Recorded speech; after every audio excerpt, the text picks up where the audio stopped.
വാത്സല്യമുള്ള സഹോദരി സഹോദരന്മാർക്കും യേശു കർത്താവിൻ്റെ നാമത്തിൽ വന്ദനം. നമുക്കൊരുമിച്ച് ദൈവപാദപീഠത്തിൽ ചുരുക്കം പേരായി വന്നുചേരുവാൻ കർത്താവ് നമ്മെ സഹായിച്ചല്ലോ. വന്നുചേർന്ന എല്ലാവർക്കും യേശു കർത്താവിൻ്റെ തിരുനാമത്തിൽ വന്ദനം അറിയിക്കുന്നു.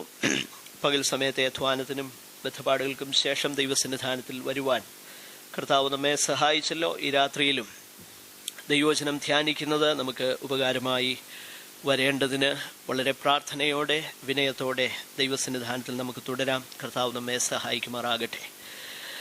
റോമാലേഖനം 5-ാമത്തെ അധ്യായത്തിലേക്ക് നമ്മുടെ ശ്രദ്ധയെ തിരിക്കാം. കഴിഞ്ഞ ആഴ്ചയിൽ ആ തിരുവചന ഭാഗം പ്രാരംഭമായിട്ട് ചില വാക്യങ്ങൾ ധ്യാനിപ്പാൻ ചിന്തിപ്പാൻ ദൈവം നമ്മെ സഹായിച്ചു. റോമാലേഖനം 5-ാം അധ്യായം 1 മുതൽ 11 വരെയുള്ളതാകുന്ന വേദഭാഗം കഴിഞ്ഞ ആഴ്ചയിൽ ഞാൻ പറയുകയുണ്ടായി.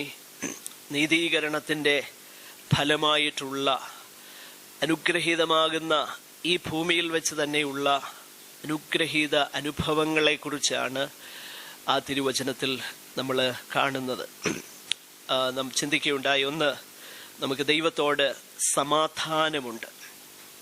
രണ്ടാമതായിട്ട് നമ്മൾ കണ്ടു, നമുക്ക് ദൈവ സാന്നിധ്യത്തിലേക്ക് നാം നിൽക്കുന്ന ആ കൃപയിലേക്ക് നമുക്ക് പ്രവേശനമുണ്ട്. We have access to God. We have access to God and we also stand and we remain in the grace of God. അടുത്തതായി നമ്മൾ കണ്ടു, നാം ദൈവ തേജസ്സിൻ്റെ പ്രത്യക്ഷതയിൽ പ്രശംസിക്കുന്നു. നീതീകരണത്തിൻ്റെ മറ്റൊരു ഫലമാണ് നാം ദൈവ തേജസ്സിൻ്റെ പ്രത്യക്ഷതയിൽ പ്രശംസിക്കുന്നു. അടുത്തതായിട്ട് നമ്മൾ കണ്ടു, we also rejoice in sufferings. നാം കഷ്ടങ്ങളിലും പ്രശംസിക്കുന്നു അല്ലെങ്കിൽ സന്തോഷിക്കുന്നു, നമ്മൾ പുകഴുന്നു. We exult, we rejoice even in sufferings. ആ ഭാഗമാണ് കഴിഞ്ഞ ആഴ്ചയിൽ നമ്മൾ ചിന്തിച്ച് നിർത്തിയത്. സഫറിങ്സ് എന്ന് പറയുമ്പോൾ ഞാൻ പ്രത്യേകമായിട്ട് ഓർപ്പിക്കുകയുണ്ടായി, നമുക്കുള്ളതാകുന്ന ശാരീരിക വേദനകളും ഈ ഭൂമിയിലെ ബുദ്ധിമുട്ടുകളിലും ആനന്ദം കണ്ടെത്തുന്ന അനുഭവമല്ല ഇവിടെ ദൈവത്തിൻ്റെ വചനത്തിൽ നമ്മൾ വായിക്കുന്നത്. നേരെ മറിച്ച് ഇവിടെ കഷ്ടത എന്നുള്ളത് കൊണ്ട് അവിടെ പ്രത്യേകമായി ഉപയോഗിച്ചിരിക്കുന്ന പദം നാം കർത്താവിന് വേണ്ടി നിലനിൽക്കുന്നത് കൊണ്ട്, ദൈവവചനത്തിൻ്റെ പ്രമാണങ്ങളെ മുറുകെ പിടിക്കുന്നത് കൊണ്ട്, ദൈവഹിതപ്രകാരം ഈ ഭൂമിയിൽ ജീവിപ്പാൻ ആഗ്രഹിക്കുന്നത് കൊണ്ട് നമുക്കുണ്ടാകുന്ന ബുദ്ധിമുട്ടുകളെ കുറിച്ചാണ് അവിടെ കഷ്ടത എന്ന വാക്കിനാൽ ദൈവവചനം വിവക്ഷിക്കുന്നത്. ഞാൻ അതിനോടുള്ള ബന്ധത്തിൽ പ്രധാനമായിട്ട് 3 കാര്യങ്ങൾ പറഞ്ഞു. ഒന്ന്, the aches and pains and disappointments and frustrations of the very existence of our very earthly existence. നമ്മൾ ഈ ഭൂമിയിൽ ആയിരിക്കുന്നത് കൊണ്ട് തന്നെ നമുക്കുണ്ടാകുന്ന അസൗകര്യങ്ങളുണ്ട്, അല്ലെങ്കിൽ ശാരീരികമാകുന്ന ക്ലേശങ്ങളുണ്ട്, ബുദ്ധിമുട്ടുകളുണ്ട്. എല്ലാവർക്കും ഉണ്ടാകുന്ന ബുദ്ധിമുട്ടുകളും പ്രയാസങ്ങളും ദൈവമക്കൾക്കും ഉണ്ടാകുന്നു എന്നുള്ളത് നമ്മൾ മനസ്സിലാക്കണം. നമ്മുടെ ഇടയിൽ ചില ധാരണപ്പിശകളൊക്കെ വന്നിട്ടുണ്ട്. പിന്നെ ദൈവമക്കളായി കഴിഞ്ഞാൽ പിന്നെ ക്യാൻസർ ഉണ്ടാകുകയില്ല, ഹാർട്ട് അറ്റാക്ക് ഉണ്ടാകുകയില്ല, അങ്ങനെ ഉണ്ടായിക്കഴിഞ്ഞാൽ അത് ഏതാണ്ട് വലിയ കുറവ് കൊണ്ടുണ്ടാകുന്നതാണ് എന്നൊക്കെ പറയുന്ന ഒരുപാട് ജാല സുവിശേഷകന്മാർ നമ്മുടെ ഇടയിലുണ്ട്. അങ്ങനെയല്ല ദൈവത്തിൻ്റെ വചനം നമ്മളെ പഠിപ്പിക്കുന്നത്. ശരീരത്തിലുള്ളതാകുന്ന ബുദ്ധിമുട്ടുകൾ സകല മനുഷ്യർക്കും ഉണ്ടായിട്ടുണ്ട്. വേദപുസ്തകത്തിൽ നിന്നും ക്രിസ്തു സഭയുടെ ചരിത്രത്തിൽ നിന്നും ഒത്തിരി ഉദാഹരണങ്ങൾ തരാനായിട്ടുണ്ട്. ഒരു വാക്യം പെട്ടെന്നൊന്ന് ചൂണ്ടിക്കാണിച്ച്, ഞാൻ പലപ്പോഴും പറയാറുള്ള വാക്യമാണ്, എന്നാൽ ഈ വേദിയിൽ ഞാനത് പറഞ്ഞിട്ടുണ്ടോ എന്ന് എനിക്കറിയത്തില്ല. എങ്കിലും ദൈവവചനം ഉറപ്പിനു വേണ്ടി ഒന്ന് എടുത്ത് പറയുന്നത് അത് നിശ്ചയമായിട്ടും ആവശ്യമാണല്ലോ. അതുകൊണ്ട് ദയവായിട്ടൊന്ന് ശ്രദ്ധിക്കാം. തിമത്തിയോസിന്റെ 2-ാമത്തെ ലേഖനം 4-ന്റെ-20 വാക്യം ഒന്ന് വായിച്ച്, ഞാനത് ഇവിടെ വായിച്ചിട്ടുള്ളതായിരിക്കാം, എങ്കിലും ഒന്ന് വായിച്ചേരെ.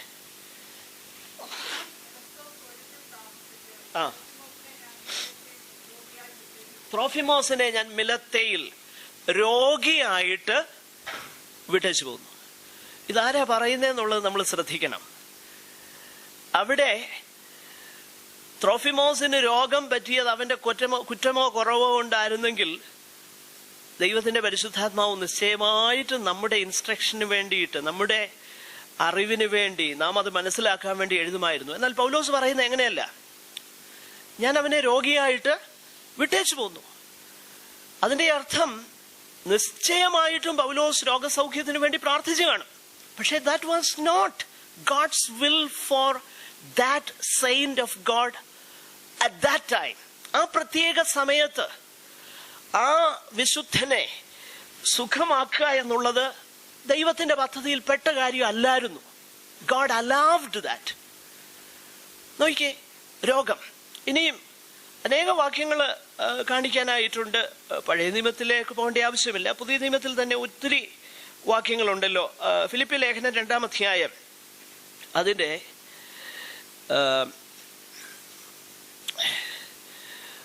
25 മുതൽ അതിന്റെ 26 മുതൽ, സമയത്തിന്റെ പരിമിതി 26 മുതൽ ഒന്ന് വായിച്ചേ. എപ്പഫ്രാദിത്തോസിനെ കുറിച്ചാണ് പറയുന്നത്. വായിച്ചു. നോക്കുക, താൻ ദീനമായി കിടന്നു എന്ന് നിങ്ങൾ കേട്ടതുകൊണ്ട് മാത്രമല്ല, മരണകരമാകുന്ന ഒരു രോഗമാണ് ഇദ്ദേഹത്തിനുണ്ടായത്. ദൈവം അവനോട് കരുണ ചെയ്തെന്ന എഴുതിയേക്കുന്നത്. വായിച്ചു. അടുത്ത് മരിപ്പാറായിരുന്നു സത്യം.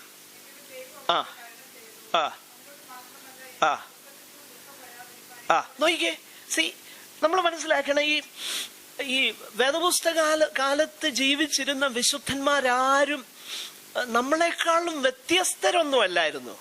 നമ്മളെപ്പോലെ ഈ ഫ്ലഷ് ആൻഡ് ബ്ലഡിൽ നമ്മളെപ്പോലെയുള്ള ചിന്തകളും നമ്മളെപ്പോലെയുള്ള ഇമോഷൻസും ഒക്കെ ഉള്ളവരായിരുന്നു. അതുകൊണ്ടാണ് പൗലോസ് പറയുന്നത്, കർത്താവ് അവനോട് മാത്രമല്ല എന്നോടും കരുണ ചെയ്തു, കാരണം എനിക്ക് ദുഃഖത്തിന്മേൽ ദുഃഖം വരാതിരിക്കേണ്ടത്. നോക്കിയേ, അപ്പോൾ ശാരീരികമാകുന്ന രോഗങ്ങൾ അത് സകല വിശുദ്ധന്മാർക്കും ഉണ്ടാവും. ഇത് വേദപുസ്തകത്തിൽ നിന്നുള്ള ഉദാഹരണമാണ്. ചരിത്രത്തിൽ നിന്ന് ഒത്തിരി ഉദാഹരണങ്ങൾ തരുവാൻ കഴിയും. ക്രിസ്തു സഭയുടെ ചരിത്രത്തിൽ ഒത്തിരി ഉദാഹരണങ്ങളുണ്ട്, റീസെന്റ് ആയിട്ടുള്ളതും അല്പം പുറകിലുള്ളതും. എനിക്ക് ഏറ്റവും ഇഷ്ടമുള്ള ഒരു വ്യക്തിയെക്കുറിച്ച്, അല്ലെങ്കിൽ വളരെയധികം ആ വ്യക്തിയുടെ ചിന്താഗതികൾ എനിക്ക് സന്തോഷം പകർന്ന എമി കാർമൈക്കിൾ എന്ന് പറയുന്ന ആ വിശുദ്ധയാകുന്ന സ്ത്രീ. അവര് ഇംഗ്ലണ്ടിൽ നിന്നും ഇന്ത്യയിലേക്ക് സുവിശേഷത്തോടുള്ളതാകുന്ന ആ താല്പര്യം നിമിത്തം കടന്നു വന്നു. വളരെ ചെറുപ്പത്തിൽ തന്നെ, even before she was barely 20 years old, ഈ യവനക്കാരിയാകുന്ന സഹോദരി ഇംഗ്ലണ്ടിൽ നിന്ന് ഇന്ത്യയെ സ്നേഹിച്ച്, സുവിശേഷത്തെ സ്നേഹിച്ച്, ദൈവത്തെ സ്നേഹിച്ച് താൻ കടന്നു വന്നു. ഡോണാവൂർ എന്ന് പറയുന്ന തമിഴ്നാട്ടിൽ ഉള്ളതാകുന്ന ആ സ്ഥലത്ത് വന്ന് അവര് പാർത്തു. അവർ ചെയ്ത ഏറ്റവും വലിയ സുവിശേഷം അറിയിച്ചതിലൂടെ ഡോണാവൂരുണ്ടായ സോഷ്യൽ റിഫോർമേഷൻ വളരെ വളരെ പ്രാധാന്യമർഹിക്കുന്നതാണ്. കാരണം തമിഴ്നാട്ടിൽ അന്നൊരു സമ്പ്രദായം ഉണ്ടായിരുന്നു. ഹൈന്ദവരായിട്ടുള്ള സ്നേഹിതന്മാര് അല്ലെങ്കിൽ അങ്ങനെയുള്ളവര് അവരുടെ പെൺമക്കളെ കൊണ്ടുപോയി ദേവന്മാർക്ക് സമർപ്പിക്കും. ദേവദാസി സമ്പ്രദായം എന്ന് പറയും. ദേവദാസി സമ്പ്രദായം അതിനെ നമുക്ക് എന്നാണെന്ന് അറിയാം. അതിന്റെ വിശദീകരണത്തിലേക്ക് ഞാൻ പോകുന്നില്ല. കൊച്ചു കുഞ്ഞുങ്ങളെ കൊണ്ടുപോയി, കൊച്ചു പെൺകുട്ടികളെ കൊണ്ടുപോയി ദേവദാസികളായി സമർപ്പിക്കുന്ന ആ പ്രത്യേകമാകുന്ന നടപടിക്രമം ഡോണാവൂര് നിർത്തൽ ചെയ്യാൻ ദൈവം ഉപയോഗിച്ച വ്യക്തിയാണ് എമി കാർമൈക്കിൾ. അവരെഴുതിയ മനോഹരമാകുന്ന ഒരു പുസ്തകമുണ്ട്, let the little children come unto me. നമ്മുടെ കർത്താവ് പറഞ്ഞ ആ വാക്ക്, ശിശുക്കളെ എന്റെ അടുക്കൽ വരുവാൻ വിടുവിൻ. മനോഹരമാകുന്ന ഒരു, എന്റെ കൈവശം ആ ബുക്കുണ്ട്. ആ വനിത ചില വർഷങ്ങൾ മാത്രമേ പൂർണ്ണ ആരോഗ്യത്തോടെ സുവിശേഷ വേല ചെയ്തുള്ളൂ. അവരുടെ ജീവിതത്തിന്റെ നല്ലൊരു ഭാഗം she was paralysed, she was bed ridden.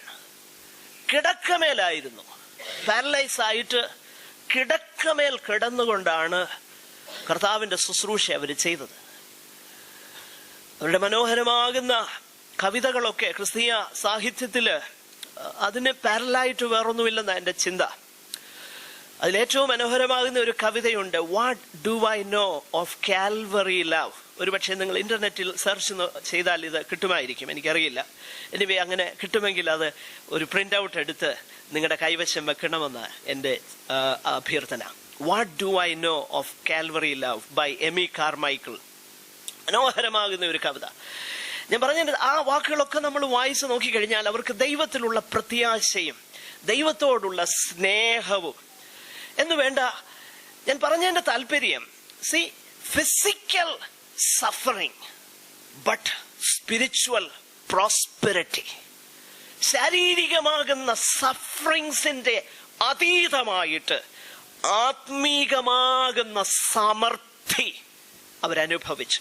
അങ്ങനെ ഒത്തിരി വിശുദ്ധന്മാരുടെ കാര്യങ്ങൾ എനിക്ക് പറയാനുണ്ട്. ഞാൻ പറഞ്ഞത്, സി, അതൊന്നും അവര് തെറ്റ് ചെയ്തത് കൊണ്ടോ അല്ലെങ്കിൽ അങ്ങനെയൊന്നുമല്ല. God allowed that. We don't know why. ദൈവം എന്തുകൊണ്ടാണ് അത് അനുവദിച്ചതെന്ന് നമുക്കറിയില്ല. ഫാനി ജെ ക്രോസ്ബി 8,000-ലധികം ക്രിസ്തീയ ഗാനങ്ങൾ എഴുതിയ ഒരു വനിതയാണ്. 8-ാം വയസ്സിൽ അന്ധയായി തീർന്നു. അവരുടെ കുറ്റം കൊണ്ടല്ല, മരുന്ന് മാറി കുത്തിവെച്ചത് കൊണ്ടാണ്. ആ വനിതയാണ് 8,000-ലധികം ക്രിസ്തീയ ഗാനങ്ങൾ എഴുതിയത്. നമ്മൾ പാടുന്ന ഒത്തിരി പാട്ടുകൾ, മലയാളത്തിൽ ഒത്തിരി പാട്ടുകളുണ്ട്. യേശുവൻ സ്വന്തം, hallelujah, blessed assurance, Jesus is mine, പിന്നെ to God be the glory, great things he has done, പിതാവിനു സ്തോത്രം എന്നൊക്കെ പറയുന്ന മലയാളത്തിലും ആ പാട്ടുകളുണ്ട്. ഈ പാട്ടുകളെല്ലാം എഴുതിയത് ആ സ്ത്രീയാ. അവരാണ് ന്യൂയോർക്കിൽ ആദ്യമായിട്ട്, പിന്നീട് പാസ്റ്റർ ഡേവിഡ് വിൽക്കേഴ്സിന്റെ ഒക്കെ സമയത്ത് ഗ്യാങ്സിന്റെ ഇടയിലൊക്കെ വളരെ ശക്തമാകുന്ന പ്രവർത്തനങ്ങൾ നടന്നു. എന്നാൽ അതിനൊക്കെ മുൻപ് ന്യൂയോർക്കിൽ മൻഹാട്ടനിൽ ഈ അന്യോന്യം കൊന്നും അതുപോലെ മയക്കുമരുന്ന് ബിസിനസ് ചെയ്തുമൊക്കെ കഴിഞ്ഞിരുന്ന യവനക്കാരുടെ ഇടയിൽ ആദ്യമായി പ്രവർത്തിച്ച വനിത ഫാനി ജെ ക്രോസ്ബിയ. അവരെഴുതിയ മനോഹരമാകുന്ന ഒരു പാട്ടുണ്ട്, റെസ്ക്യൂ ദ പെറിഷിംഗ്, റെസ്ക്യൂ ദ പെറിഷിംഗ് എന്ന് പറയുന്ന ഗാനം വളരെ പ്രസിദ്ധമാണ്. അതായത് മരണത്തിന് വേണ്ടി, അത് വാക്യങ്ങളിൽ ഒരു വേദഭാഗം ഉണ്ടല്ലോ, കുലയ്ക്കായി വിറച്ച് ചെല്ലുന്നവരെ രക്ഷിപ്പാൻ നോക്കുക. ആ വാക്യത്തെ ബേസ് ചെയ്ത് എഴുതിയ ഒരു ഗാനമാണ് റെസ്ക്യൂ ദ പെറിഷിംഗ്. ഈ വനിതയെ കുറിച്ച് ഞാൻ വായിച്ചിട്ടുള്ളത്, അവർക്ക് വേദപുസ്തകം മിക്കവാറുമൊക്കെ കാണാപ്പാടമായിരുന്നു. സുവിശേഷങ്ങൾ പലതും അവർ റിസൈറ്റ് ചെയ്യുമായിരുന്നു. കേട്ട് പഠിച്ചത് മനസ്സിൽ വെച്ചിട്ട് അവർ റിസൈറ്റ് ചെയ്യുമായിരുന്നു.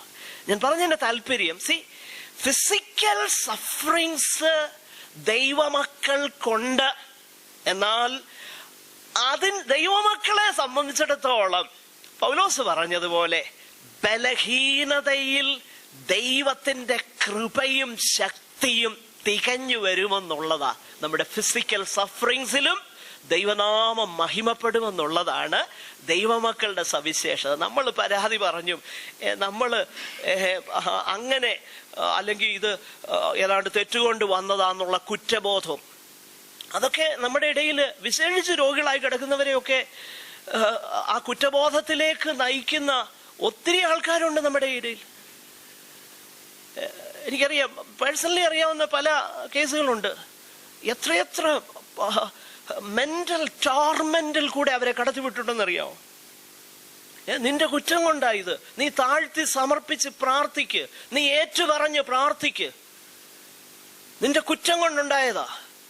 വലിയ കുറ്റബോധത്തോടുകൂടെ ആ കർത്താവിലുള്ള പ്രത്യാശയെ പോലും പിടിച്ചു കുലുക്കുന്ന നിലയിൽ അനേകരെ ആ നിലയിലേക്ക് തള്ളിവിടുന്ന ഒത്തിരി ജാലസുവിശേഷകന്മാർ നമ്മുടെ ഇടയിലുണ്ട്. ഞാൻ പറഞ്ഞു വരുന്നതിന്റെ താല്പര്യം, ഇതിനെതിരെ ദൈവമക്കൾ ജാഗരൂകരായിരിക്കണം. നമ്മൾ ഈ ഭൂമിയിൽ ജീവിക്കുമ്പോൾ നമുക്ക് ഫിസിക്കൽ സഫറിങ്സ് ഉണ്ട്. അതില്ലാതെ ഇരിക്കുന്നെങ്കിൽ ദൈവം തന്ന ആരോഗ്യത്തെ ഓർത്ത് ദൈവത്തിന് സ്തോത്രം ചെയ്തോണം. ഓരോ ദിവസവും നമ്മൾ ഇങ്ങനെ നടക്കുന്നതൊക്കെ ഓർത്ത് ദൈവത്തിന് സ്തോത്രം ചെയ്യണം. എന്നാൽ അതേ സമയം തന്നെ ഞാൻ പറഞ്ഞു, ദൈവജനത്തിന് ബാലശിക്ഷയുണ്ട്. ബാലശിക്ഷ എന്നുള്ളത് വഴി വിട്ടു പോകുമ്പോൾ വഴിയിലേക്ക് നമ്മളെ മടക്കി വരുത്തുന്നതാ. ബാലശിക്ഷ ഏതാ അല്ലെങ്കിൽ ക്രൂശ് ഏതാന്നുള്ളത് എളുപ്പം മനസ്സിലാക്കാം, വളരെ എളുപ്പം അത് മനസ്സിലാക്കാൻ. ഉദാഹരണമായിട്ട് ഞാൻ പലപ്പോഴും ഉദാഹരണമായിട്ട് അത് പറയാറുണ്ട്. A.W. ടോസർ എന്ന് പറയുന്ന ആ ഭക്തനാകുന്ന മനുഷ്യൻ അതിനെക്കുറിച്ച് എഴുതിയത് ഒരിക്കൽ വായിച്ചത് ഞാൻ ഓർക്കുന്നു. ആ മനുഷ്യൻ പറഞ്ഞ ഇങ്ങനെയാ, പൗലോസിനും കപ്പൽ ഛേദം ഉണ്ടായി, വലിയ പ്രശ്നങ്ങൾ അവനുണ്ടായി. പക്ഷേ പഴയ നിയമത്തിൽ വേറൊരു പുള്ളിക്കും ഉണ്ടായി. ആർക്കാന്നറിയോ? യോനായിക്കും ഉണ്ടായി. ഇത് ബാലശിക്ഷ ഏതാ ക്രൂശ് ഏതാണെന്ന് വളരെ പെട്ടെന്ന് മനസ്സിലാകാം. ബാലശിക്ഷ വഴി വിട്ടുപോയപ്പം വഴിയിലേക്ക് മടക്കി കൊണ്ടുവന്ന യോനായുടേത് ബാലശിക്ഷയായിരുന്നു. എന്നാൽ പൗലോസിനെ സംബന്ധിച്ചിടത്തോളം വഴി വിട്ടുപോവുകയല്ലായിരുന്നു, വഴിയിൽ പോയപ്പോ ഉണ്ടായതാകുന്ന പ്രശ്നങ്ങളാ. മനസ്സിലാക്കണം. അപ്പോ നമ്മള് ബാലശിക്ഷയാണോ അതോ ക്രൂശാണോ എന്ന് മനസ്സിലാക്കാൻ വളരെ എളുപ്പമാണ്. നമ്മൾ പൊതുവെ പറയുന്നതെല്ലാം കർത്താവ് എനിക്ക് തന്നേക്കുന്ന ക്രൂശായി. ഇതല്ലല്ലേ. നോ, ക്രൂശ് എന്ന് പറഞ്ഞാൽ ഇറ്റ് ഈസ് ക്രിസ്ത്യൻ സഫറിങ്. അത് കർത്താവിന്റെ വചനത്തിലെ പ്രമാണത്തിനു വേണ്ടിയും വിശുദ്ധിക്ക് വേണ്ടിയും വേർപാടിനു വേണ്ടിയിട്ടും പ്രമാണത്തിന് വേണ്ടി നമ്മൾ നിലനിന്നാൽ നമ്മൾ അനുഭവിക്കേണ്ടി വരുന്ന അസൗകര്യങ്ങൾ, അത് ഫിസിക്കലാകാം, മെന്റലാകാം. ഒത്തിരി പ്രശ്നങ്ങളുണ്ട്. മെന്റൽ ടോർച്ചറിങ് നമുക്കുണ്ടാകാം. നമ്മൾ ഒരു പ്രമാണത്തിന് വേണ്ടി, ഒരു സഭയിലുള്ളവരെല്ലാം പോയെന്ന് പറഞ്ഞാലും അതല്ല ദൈവവചനത്തിന്റെ പ്രമാണത്തിൽ നമ്മൾ നിലനിൽക്കണമെന്ന് പറഞ്ഞ ഒരു വ്യക്തി നിന്നാൽ അവൻ അനുഭവിക്കേണ്ടി വരുന്ന മെന്റൽ ടോർച്ചർ ഭയങ്കരമാണ്. നോക്കിയേ, അതാണ് Christian suffering. That is Christian suffering. അപ്പൊ അത് തമ്മിൽ നമ്മൾ വളരെ വ്യക്തമായി മനസ്സിലാക്കണം. മറ്റൊന്ന് ബാലശിക്ഷ. ഇതിനെക്കുറിച്ച് നമ്മൾ കഴിഞ്ഞ ആഴ്ചയിൽ ചിന്തിച്ചു. ബാലശിക്ഷ എന്നുള്ളത് ലോകത്തോടുകൂടെ ശിക്ഷാവധിയിൽ നമ്മൾ അകപ്പെടാതിരിക്കാൻ കർത്താവ് നമ്മെ ബാലശിക്ഷ കഴിക്കുകയാകുന്നു. അത് 12-ാം അധ്യായം ഇബ്രായ ലേഖനത്തിൽ വളരെ വിശദമായിട്ട് അവന്റെ വിശുദ്ധി പ്രാപിക്കേണ്ടതിന് അവൻ നമ്മളെ ശിക്ഷിക്കുന്നു. അവന്റെ വിശുദ്ധി പ്രാപിക്കേണ്ടതിന് ബാലശിക്ഷ നൽകുന്നു. ഈ 3 കാര്യങ്ങൾ നമ്മൾ മനസ്സിലാക്കണം. ഇവിടെ പൗലോസ് ഉദ്ദേശിക്കുന്നത്, അപ്പൊ ഞാൻ പറഞ്ഞു ദൈവമക്കൾക്ക് ഈ 3 വിധത്തിലുള്ള സഫറിങ്സ് ഉണ്ട്. ഒന്ന്, ശാരീരികമാകുന്ന ബുദ്ധിമുട്ടുകൾ അവനുണ്ട്. ദ വെരി എക്സിസ്റ്റൻസ്, നമ്മുടെ വീണ്ടെടുപ്പ് പ്രാപിക്കാത്ത ഈ ശരീരത്തിൽ ജീവിക്കുന്നിടത്തോളം കാലം നമുക്കുണ്ടാകുന്ന ബുദ്ധിമുട്ടുകൾ നമുക്കുണ്ട്. എന്നാൽ അതിലും ദൈവം നമുക്ക് കൃപ തരുന്നു, ദൈവം നമ്മെ അതിശയകരമായി നടത്തുന്നു, ദൈവം നമുക്ക് സൗഖ്യം തരുന്നു. യെസ്, കർത്താവ് പല സന്ദർഭങ്ങളിൽ അത്ഭുതകരമാകുന്ന സൗഖ്യം തന്ന് നമ്മളെ നടത്തുന്നു. ഇതെല്ലാം ദൈവം ചെയ്യും. എന്നാൽ ചില സന്ദർഭങ്ങളിൽ ദൈവം നമ്മളെ ഹീൽ ചെയ്തെന്ന് വരികയില്ല. It is up to him. നമുക്കറിയത്തില്ല എന്തുകൊണ്ട് അങ്ങനെ സംഭവിച്ചു എന്ന്, ഇവിടെ നമുക്കറിയത്തില്ല. പക്ഷെങ്കിൽ ദൈവത്തിന് അറിയാം എന്താണ് നമ്മളെ ചെയ്യേണ്ടതെന്ന്. ഏത് വഴിയിൽ നമ്മളെ കടത്തിവിട്ടാൽ ദൈവം ആഗ്രഹിക്കുന്ന നിലയിൽ നമ്മളായി തീരും. ഞാൻ പറഞ്ഞല്ലോ, അത് രോഗം മാത്രമല്ല, ഫിസിക്കലായിട്ടും മെന്റലായിട്ടും നമ്മൾ അനുഭവിക്കുന്ന പ്രയാസങ്ങൾ, ബുദ്ധിമുട്ടുകൾ, ഇതൊക്കെയുണ്ട്. എന്നാൽ ഇവിടെ പൗലോസ് എക്സ്ക്ലൂസീവായിട്ട് ഇവിടെ പറയുന്നത് നാം കഷ്ടങ്ങളിലും പ്രശംസിക്കുന്നു. ഈ കഷ്ടങ്ങൾ ക്രിസ്ത്യൻ സഫറിംഗ് ആണ് എന്ന് നമ്മൾ ചിന്തിച്ചു. ഇതിനെക്കുറിച്ചാണ് പത്രോസ് ലീഹ പറഞ്ഞത്, ക്രിസ്ത്യാനിയായിട്ട് കഷ്ടം സഹിക്കേണ്ടി വന്നാലോ ലജ്ജിക്കരുത്. ഞാൻ പറഞ്ഞു, ഒരു വീട്ടിലെ ഭർത്താവ് അല്ലെങ്കിൽ ഭാര്യ അല്ലെങ്കിൽ ഒരു യാഥാസ്ഥികമായിരിക്കുന്ന ഭവനത്തിൽ നിന്ന് ഒരു കുടുംബം പെട്ടെന്ന് വിശ്വാസത്തിനു വേണ്ടി വേർതിരിയപ്പെടുന്നു. ആ വീട്ടുകാരും നാട്ടുകാരും കുടുംബക്കാരും എല്ലാവരും അവനെന്തായിരിക്കുന്നു? എതിരാകുന്നു. എന്തിനേറെ, സ്വന്തം ഭാര്യയോ ഭർത്താവ് തന്നെയോ എതിരാകുന്നു. അതാണ് ക്രിസ്ത്യൻ സഫറിങ്. കാരണം കർത്താവിനു വേണ്ടി നമ്മൾ ഒരു ചുവടെടുക്കുമ്പോൾ, ദൈവവചനത്തിന്റെ പ്രമാണത്തിനു വേണ്ടി നമ്മൾ ഒരു ചുവടെടുക്കുമ്പോൾ നമ്മൾ അനുഭവിക്കേണ്ടത്, അതിനെക്കുറിച്ചാണ് ആ ഇടുക്ക് വഴിയെന്ന് മത്തായിയുടെ സുവിശേഷത്തിൽ നമ്മൾ വായിക്കുന്നത്. ഞെരുക്കമുള്ളതാകുന്ന ആ വഴിയെ കൂടെ പോകുവാൻ നമുക്ക് ബുദ്ധിമുട്ടാണ്. എന്നാൽ അങ്ങനെ നമ്മൾ പോകുമ്പോൾ നമ്മുടെ ആറ്റിറ്റ്യൂഡ് എന്തായിരിക്കണം? നമ്മുടെ മനോഭാവം എന്തായിരിക്കണം? പ്രിയമുള്ളവരെ, ആ വഴിയിലൂടെ പോകുമ്പോൾ പൗലോസ് ഇവിടെ പറയുകയാണ്, നാം കഷ്ടങ്ങളിലും പ്രശംസിക്കുന്നു. We rejoice also in sufferings. ഞാൻ പറഞ്ഞു, എന്താണ് ഈ സഫറിങ്ങിൽ, ഈ കഷ്ടതയിൽ സന്തോഷിക്കാൻ, പ്രശംസിക്കുവാൻ നമ്മെ പ്രേരിപ്പിക്കുന്ന ഘടകമെന്താ? പ്രിയമുള്ളവരെ, നമ്മൾ മനസ്സിലാക്കണം, ദൈവവചനത്തിൽ വിശേഷിച്ച് അപ്പോസ്തല പ്രവൃത്തിയിൽ അപ്പോസ്തലന്മാരെ വരുത്തി, അവര് പ്രസംഗിച്ചപ്പോൾ അവരെ വരുത്തി, സൻഹെദ്രിൻ സംഘമെല്ലാം ഇരുന്നിട്ട് അവരെ വരുത്തി വിസ്തരിക്കുന്ന ഒരു ഭാഗമുണ്ട്. അവിടെ വിസ്തരിച്ചു കഴിഞ്ഞിട്ട് അവര് പറയും, ഇവരെ ഇങ്ങനെ വിട്ടു കഴിഞ്ഞാൽ ശരിയാകത്തില്ല, ഇവരോട് ശരിക്ക് തർജ്ജനം ചെയ്ത് ഇവരെ അടുപ്പിച്ച് വിട്ടയക്കണം, യേശുവിന്റെ നാമത്തിൽ ഇനിമേലാൽ സംസാരിക്കരുതെന്നുള്ള തർജ്ജനം കൊടുത്തവരെ വിടണമെന്ന് പറഞ്ഞു. അങ്ങനെ വിടുമ്പോൾ നമ്മൾ വായിക്കുന്ന ഒരു പ്രത്യേക വേദഭാഗം ദയവായിട്ടൊന്ന് ശ്രദ്ധിക്കണം. എന്തായിരുന്നു അപ്പോസ്തലന്മാരുടെ ആ പ്രത്യേക അതിനോടുള്ളതാകുന്ന ആ പ്രതികരണം? ദയവായിട്ട് ശ്രദ്ധിക്കാം. 5-ാം അധ്യായം അപ്പോസ്തല പ്രവൃത്തി, അതിന്റെ 40-41 വാക്യങ്ങളൊന്ന് വായിച്ചേ.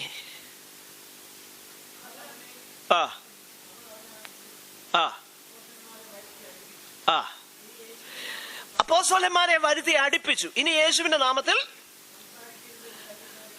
യെസ്, വായിച്ചു.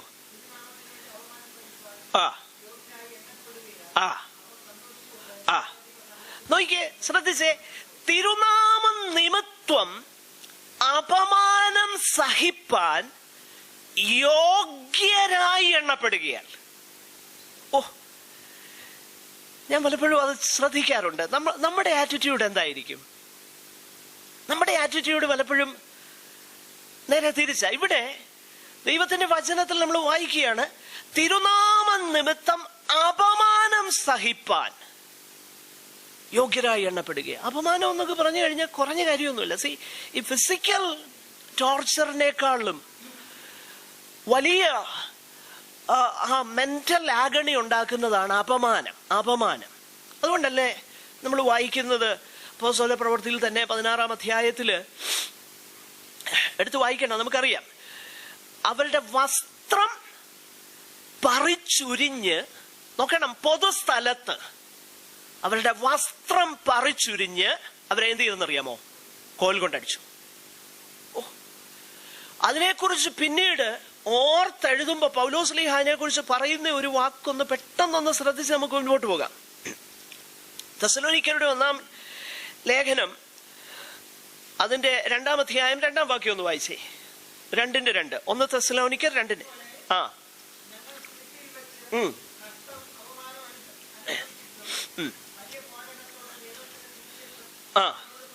നോക്കിക്കേ, നിങ്ങൾ അറിയും പോലെ ഞങ്ങൾ ഫിലിപ്പിയിൽ വെച്ച് കഷ്ടവും അപമാനവും അനുഭവിച്ചിട്ടും ഞങ്ങൾ എന്ത് ചെയ്തു?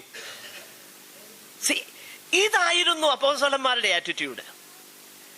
ക്രിസ്തുവിന് വേണ്ടി അപമാനം സഹിപ്പാൻ യോഗ്യരായി എണ്ണപ്പെടുകയാൽ അവർ സന്തോഷിച്ചും കൊണ്ട് ന്യായാധിപ സംഘത്തെ വിട്ടുപോന്നു. സന്തോഷിച്ചുകൊണ്ട്. അപ്പോൾ ആ സന്തോഷമാണ് നമ്മൾ വായിക്കുന്നത് ഈ 16-ാമത്തെ അധ്യായത്തില്. അപ്പോസ്തല പ്രവൃത്തിയില് രാത്രിയിൽ അപ്പോസ്തലന്മാര്, അത് ഭയങ്കര ഫേവറേറ്റ് ഒരു വാക്യ, പ്രാർത്ഥിച്ച് പാടി ദൈവത്തെ തുതിച്ചു. നമുക്ക് മാക്സിമം അവിടെ അറിയാൻ പറ്റുന്ന പാട് നമുക്ക് തിരിച്ചറിയാൻ കഴിയുന്ന, ഇന്നത്തെ പെന്തക്കോസ്തുകാർക്ക് മാക്സിമം അറിയാവുന്ന, രാത്രികാലെ അപ്പോസ്തലന്മാർ ആരാധിച്ചപ്പോ ചങ്ങല പൊട്ടി ബന്ധനത്തെ എല്ലാം തകർത്തു. ഇത്രേ നമുക്ക് അറിയത്തുള്ളൂ. അങ്ങനെയാണെന്നുണ്ടെങ്കിൽ ഈ ആരാധിച്ചപ്പോ ചങ്ങല പൊട്ടി എന്ന് പറഞ്ഞു കഴിഞ്ഞാൽ അതിന് മുൻപ് 12-ാം അധ്യായത്തിൽ വേറൊരു സംഭവം കാണുന്നുണ്ട്. വേറൊരു അപ്പോസ്തലനെ സുഖമായിട്ട് കിടന്ന് ഉറങ്ങുകയായിരുന്നു. അപ്പൊ അങ്ങനെയും പാട്ടുണ്ടാക്കണം. രാത്രികാലെ അപ്പോസ്തലൻ ഉറങ്ങിയപ്പോ വാതിലെല്ലാം തുറന്നെന്നും പാടണം. അതെന്നാ പാടാത്തെ? നമുക്ക് ഇത്രയൊക്കെ അറിയത്തുള്ളൂ. എന്നാൽ that is not the thing there. ഈ അപമാനവും കഷ്ടവും സങ്കടവും ഒക്കെ അനുഭവിച്ചെങ്കിലും അവരുടെ ഹൃദയത്തിൽ സന്തോഷം നിറഞ്ഞെന്നറിയാമോ? അയ്യോ, ഞങ്ങൾ അപമാനം അനുഭവിച്ചു, പക്ഷെങ്കിൽ തിരുനാമം നിമിത്തം അടികൊള്ളാൻ, അപമാനിക്കപ്പെടാൻ, വസ്ത്രവിഹീനരാകാൻ ഞങ്ങളെ യോഗ്യരാക്കി എണ്ണിയല്ലോ എന്നോർത്തപ്പം അവളുടെ ഹൃദയം സന്തോഷത്താൽ നിറഞ്ഞ് അവര് ദൈവത്തെ സ്തുതിക്കാൻ തുടങ്ങി. അതാണ് കഷ്ടതയിൽ പ്രശംസിക്കുക എന്ന് പറഞ്ഞാൽ. മനസ്സിലായോ? ഇതാണ് കഷ്ടതയിലുള്ള പ്രശംസ. എക്സോൾട്ടിങ്, റിജോയ്സിങ് ഇൻ ട്രിബുലേഷൻ, റിജോയ്സിങ്. അപ്പോൾ കഷ്ടതയിൽ എന്തുകൊണ്ടാണ് പ്രശംസിക്കണമെന്ന് പൗലോസ്ലീഹ പറയുന്നത്? അതിനൊരു കാരണമുണ്ട്. ഇതാണ് ദൈവമക്കളുടെ പാതയെന്നുള്ളതാ. അതായത് നാം പ്രമാണത്തിന് വേണ്ടി നിൽക്കുമ്പം നമുക്ക് എതിർപ്പില്ലെന്നുള്ളത് വന്നാൽ അതിന്റെ അർത്ഥം നാം പ്രമാണത്തിന് വേണ്ടി നിൽക്കുന്നില്ലെന്നുള്ളതാ. പറയുന്ന മനസ്സിലാകുന്നുണ്ടോ? ഇന്ന് നമുക്ക് താല്പര്യം എന്നാന്നറിയാം. കഴിഞ്ഞ ദിവസം എനിക്ക് വളരെ സന്തോഷം തോന്നി. ഒരു ആക്സിഡന്റലി ഒരു ക്രിസ്ത്യൻ ചാനല് ഞാൻ കണ്ടപ്പോൾ എനിക്ക് ഭയങ്കര സന്തോഷം തോന്നി. കാരണം അത് തമിഴാണ്, എനിക്ക് മനസ്സിലാകത്തില്ലെങ്കിലും കേട്ടപ്പോൾ എനിക്ക് ഭയങ്കര സന്തോഷം തോന്നി. ആ കർത്താവിന്റെ ദാസൻ പ്രസംഗിച്ചു 1-2 കാര്യങ്ങൾ എൻ്റെ മനസ്സിലേക്ക്, എനിക്ക് ഭയങ്കര സന്തോഷം തോന്നി. അദ്ദേഹം പറഞ്ഞിങ്ങനെയാ, അന്ന് ഇങ്ങനെയായിരുന്നു, പക്ഷെ ഇന്ന് ഈ വെയിൻ ഗ്ലോറിയുടെ പുറകെ നമ്മൾ പോകാം. അദ്ദേഹം പറഞ്ഞേ, ഊളിയക്കാര് പൊന്നാട അണിയാൻ പോകാം. എന്നിട്ട് അദ്ദേഹം പറയുകയാണ്, അവിടെ പൊന്നുമില്ല ആടയുമില്ല, പക്ഷെങ്കിൽ ഇതിന്റെ പുറകെ പോകാം. വെയിൻ ഗ്ലോറി, ആദരിക്കലും ഇതിന്റെ പുറകെ എന്ന് പറഞ്ഞു കഴിഞ്ഞാൽ ലോകം നമ്മളെ അംഗീകരിച്ചു എന്ന് സാരം. എന്റെ പ്രിയരെ, നമ്മൾ മനസ്സിലാക്കണം, കർത്താവ് അങ്ങനെ അല്ല പറഞ്ഞത്. കർത്താവ് പറഞ്ഞത്, ലോകം എന്നെ പകച്ചെങ്കിൽ നിങ്ങളെയും പകയ്ക്കും, എന്നാൽ ലോകം എന്റെ വാക്ക് കേട്ടെങ്കിൽ നിങ്ങളുടെ വാക്കും കേൾക്കും. യേശു പറഞ്ഞ ഇതാണ്. നിങ്ങൾ എന്താണെന്നറിയാമോ? ലോകത്തിന്റെ, ഭൂമിയുടെ ഉപ്പാകുന്നെന്ന് പറഞ്ഞു. ഉപ്പിന്റെ സവിശേഷത ആ ഉപ്പ്, ആ സോൾട്ടിനെസ് നിലനിർത്തുന്നെങ്കിൽ മാത്രമേ ഭൂമിയുടെ ഉപ്പാകുന്നുള്ളൂ. അല്ലെങ്കിൽ എന്താകുമെന്നറിയാമോ? പുറത്ത് കളഞ്ഞിട്ട് മനുഷ്യൻ ചവിട്ടുകയാ. നമ്മുടെ സോൾട്ടിനെസ്, നമ്മുടെ ഉപ്പ്, കാരം, അത് നമ്മെ നിലനിർത്തണമെന്നാ ലോകം ആഗ്രഹിക്കുന്നത്. കേട്ടോ, ലോകത്തിന് നമ്മളെ കുറിച്ചുള്ള സ്റ്റാൻഡേർഡ് വളരെ വ്യത്യസ്തമാണ്. ഞാൻ പലപ്പോഴും പറയാറുണ്ട്, ലോകക്കാർ നമ്മളോട് ചോദിക്കും, നിങ്ങൾ അത് ചെയ്യുമോ, നിങ്ങൾ അത് പറയാറുണ്ടോ, അല്ലെ നിങ്ങൾ ഇന്നത് ചെയ്യാറുണ്ടോ എന്ന് ചോദിക്കാറുണ്ട്. അതിന്റെ കാരണം എന്നാന്നറിയാമോ? ലോകത്തിനറിയാം. അങ്ങനെ ചോദിക്കുന്നില്ലെങ്കിലാ നമ്മൾ നമ്മളെ തന്നെ പരിശോധിക്കേണ്ടത്. See, we are distinct, very distinct from the world. അതുകൊണ്ട് നമുക്ക് എന്തുണ്ടെന്നറിയാമോ? ഹോസ്റ്റിലിറ്റി ഉണ്ട്. അതുകൊണ്ടാണ് നമുക്ക് ഹോസ്റ്റിലിറ്റി ഉള്ളത്. ഞാൻ പലപ്പോഴും ഓർക്കാറുണ്ട്, ഞങ്ങൾ താമസിച്ചുകൊണ്ടിരുന്ന ഒരു സ്ഥലത്ത്, അവിടെ ഇതൊരു മനസ്സിലാകാൻ വേണ്ടി ഞാൻ പറയുക, വളരെ എപ്പോഴും കണ്ടാൽ വർത്താനം പറയുകയും ചിരിക്കുകയൊക്കെ ചെയ്യുന്ന മലയാളികളല്ല, മറ്റൊരു ഭാഷക്കാര്, അവർ വളരെ കോടിയല്ല നമ്മളോട്. എന്നാൽ ഒരു ദിവസം വന്നേച്ച് പറഞ്ഞു, അവരുടെ ഹൽദി കുങ്കുമിന് വരണമെന്ന് പറഞ്ഞു. ഹൽദി കുങ്കുമം എന്ന് പറഞ്ഞു കഴിഞ്ഞാൽ വിഗ്രഹാരാധനയാ. ഞങ്ങള് പൊളൈറ്റ്ലി പറഞ്ഞു, സോറി വി കനോട്ട്. അത് പിന്നെ പ്രിയപ്പെട്ടവര് ഞങ്ങളെ കണ്ടാൽ മുഖം തരത്തില്ല. We cannot. അതാണ് റോമാലേഖനത്തിൽ പൗലോസ് പറയുന്നത്, കഴിയുമെങ്കിൽ എല്ലാ മനുഷ്യരോടും നിങ്ങൾ എന്ത് ചെയ്യണം. അപ്പോൾ നമുക്ക് സമാധാനം ആചരിക്കാൻ പറ്റാത്ത ചില സന്ദർഭങ്ങളുണ്ട്. അവിടെ സമാധാനമല്ല നമുക്ക് വിഷയം, നമുക്ക് ദൈവത്തെ പ്രസാദിപ്പിക്കുന്നതായിരിക്കണം വിഷയം. ലോകം നമുക്ക് എതിരായെന്ന് വരും. നോക്കിയേ, അപ്പോൾ അങ്ങനെ നമുക്ക് വരുമ്പോൾ ഇത് ദൈവമക്കൾക്ക് ഈ ഇടുക്കു വഴിയാണ് ദൈവം നമുക്ക് വെച്ചേക്കുന്നത്. അതുകൊണ്ടാണ് അപ്പോസ്തല പ്രവൃത്തി 14-ാം അധ്യായത്തിൽ അതിന്റെ 22-ാം വാക്യത്തിൽ വലിയ കഷ്ടതകള് ദൈവനാമം നിമിത്തം അനുഭവിച്ച് ആദ്യം പൂജിക്കാൻ തുടങ്ങി.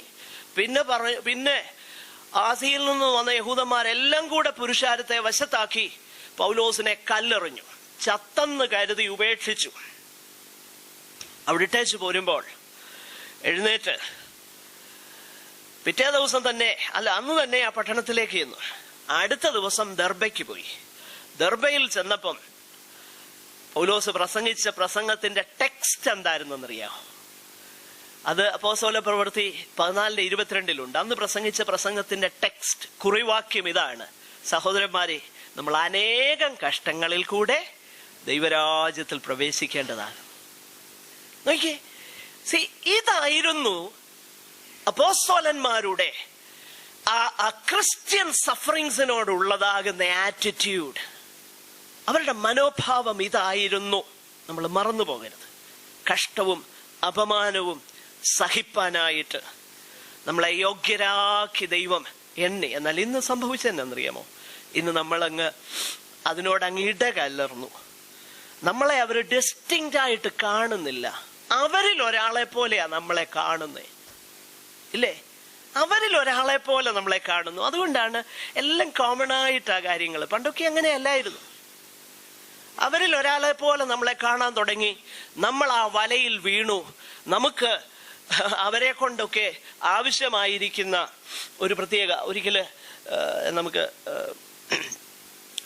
ഒരു ചർച്ച് ലീഡറോട് ഞാൻ ചോദിച്ചു, ഈ ഒരു പ്രത്യേക സ്ഥലത്ത്, ദൈവവചനം ശുശ്രൂഷിക്കേണ്ട സ്ഥലത്ത് ഒരു ഞാൻ പേരൊന്നും പറയുന്നില്ല, പേരിന് പെന്തക്കോസ്തുകാരനാകുന്ന ഒരു രാഷ്ട്രീയക്കാരനെ കയറ്റി, വീണ്ടും ജനിക്കാത്ത ഒരു രാഷ്ട്രീയക്കാരനെ കയറ്റി ദൈവവചനം പ്രസംഗിക്കേണ്ട സ്റ്റേജിൽ 1/2 മണിക്കൂർ കളഞ്ഞു. ഞാൻ അതിന്റെ സംഘാടകനാകുന്ന ഒരു കർത്താവിന്റെ ദാസനോട് ചോദിച്ചു. അദ്ദേഹത്തിന്റെ പേര് പറയുന്നില്ല, പറഞ്ഞാൽ നിങ്ങൾ പലർക്കും അറിയാം. അപ്പൊ അന്ന് അദ്ദേഹം എന്നോട് പറഞ്ഞത്, ബ്രദറെ, അത് ശരിയാ, ബ്രദർ പറയുന്നത് ശരിയാണ്, പക്ഷെങ്കില് ഇവരെ കൊണ്ടൊക്കെ നമുക്ക് ആവശ്യങ്ങൾ വരും. നമ്മൾ ഇനിയും പിന്നെ എപ്പോഴേലും അങ്ങോട്ടൊക്കെ ചെല്ലുമ്പം നമ്മളെ അറിയത്തില്ലെന്ന് പറഞ്ഞാലോ എന്ന് കരുതിയ. ഞാൻ അന്ന് അദ്ദേഹത്തോട് പറഞ്ഞു, എനിക്ക് വളരെ അറിയാവുന്ന ഒരു പ്രിയപ്പെട്ടവനാ, അദ്ദേഹത്തോട് ഞാൻ പറഞ്ഞു, ആകട്ടെ, ഇത് നമുക്ക് കാണാം, നമ്മൾ ചെന്ന് കഴിഞ്ഞാൽ നമ്മളെ അറിയുമോ ഇല്ലയോ എന്ന് പറയാം. ഞാനൊരു കാര്യം പറയട്ടെ. അത് കഴിഞ്ഞ് 2 മാസങ്ങൾ കഴിഞ്ഞപ്പോഴാണ് ഗ്രഹാം സ്റ്റെയിൻസിനെ കൊന്നത്.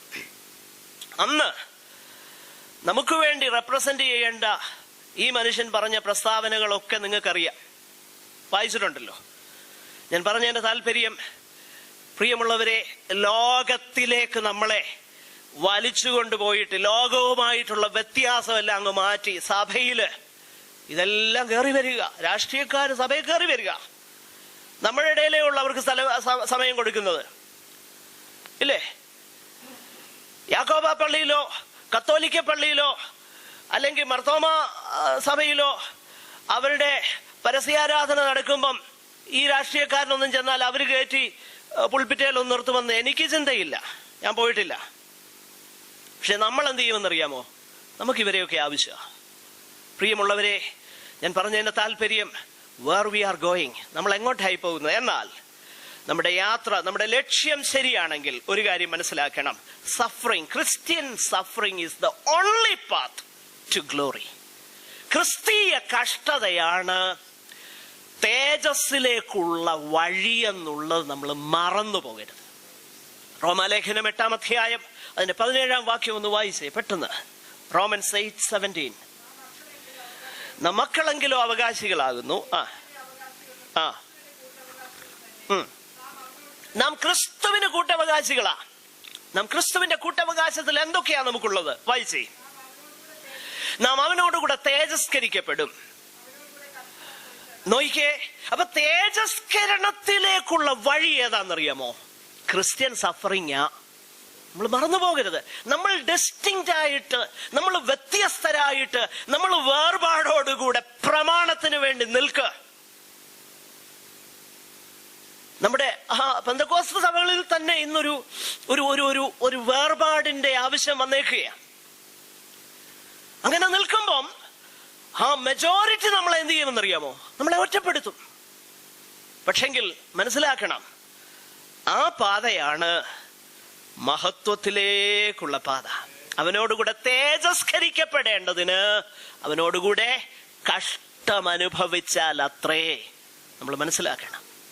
അപ്പോൾ കഷ്ടതയിൽ നമ്മൾ സന്തോഷിക്കുന്നതിന്റെ കാരണം, നമ്മൾ ദൈവ തേജസ്സിന്റെ പ്രത്യക്ഷതയിൽ സന്തോഷിക്കുന്നല്ലോ, മുകളിൽ നമ്മൾ വായിച്ചു, പ്രശംസിക്കുന്നെന്ന് വായിച്ചു. ഇവിടെ പറയുകയാണ് നമ്മൾ കഷ്ടതയിലും പ്രശംസിക്കുന്നു. കാരണം അവനോടുകൂടെ തേജസ്കരിക്കപ്പെടേണ്ടതിന് അവനോടുകൂടെ കഷ്ടം അനുഭവിച്ചാൽ അത്രേ.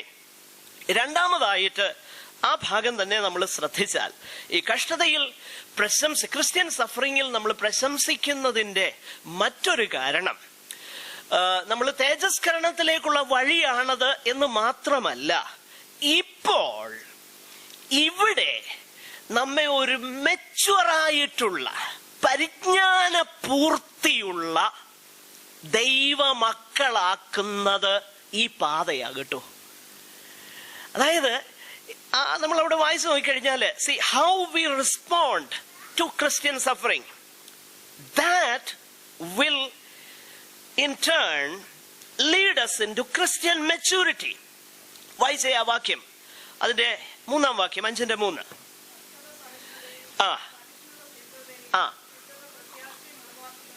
നോക്കുക, ഒന്ന് കഷ്ടത സഹിഷ്ണുതയെ ഉളവാക്കുന്നു.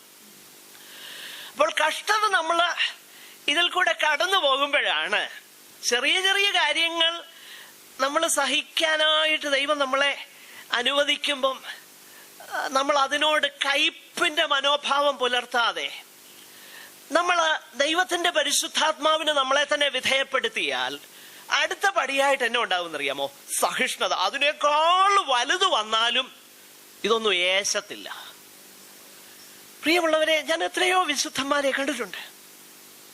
അവരെ അപമാനിക്കുകയും അവരെ ദുഷിക്കുകയും ഒക്കെ ചെയ്യുമ്പം അവർ വളരെ കൂളായിട്ട് അതിനോട് റെസ്പോണ്ട് ചെയ്യുന്നു. ഇതെങ്ങനെയാ സംഭവിക്കുന്നതെന്ന് ഞാൻ അതിശയിച്ചിട്ടുണ്ട്. എന്നാൽ ദൈവവചനം പഠിച്ചപ്പോഴാണ് എനിക്കത് മനസ്സിലായത്.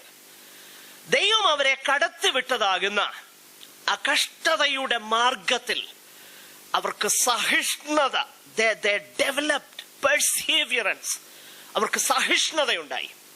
സഹിഷ്ണുതയുണ്ടായെന്ന് മാത്രമല്ല, അത് അവർക്ക് എന്തോ ഉണ്ടാക്കി? സിദ്ധതയുണ്ടാക്കി, ക്യാരക്ടർ ഉണ്ടാക്കി.